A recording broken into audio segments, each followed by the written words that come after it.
Okay, I want to demonstrate the high rope pull for back. So it's basically, you want to call it a row, but it's coming from a high point on the cable machine. So we can't always get access to the seated row machine for the various seated row exercises that we do.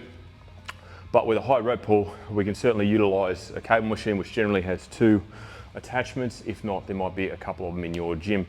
It's a really good way to get range, because obviously setting it at a high point will create that range, because we're going to be seated on the floor and you can control it a lot better.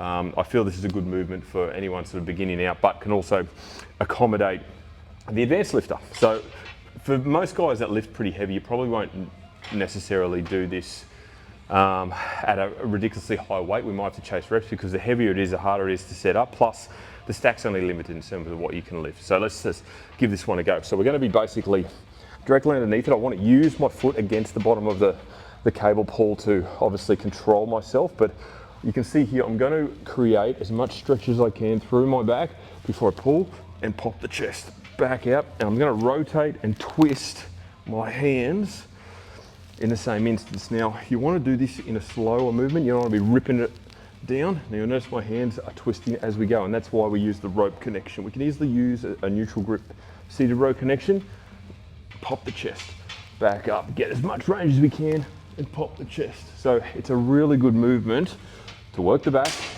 to do with control, to get good lat engagement, good rhomboid engagement. Fantastic movement overall. So high rope pull for seated row, or it's not seated row, it's a high rope pull. Give that one a go for your back. Guarantee you'll feel the lats.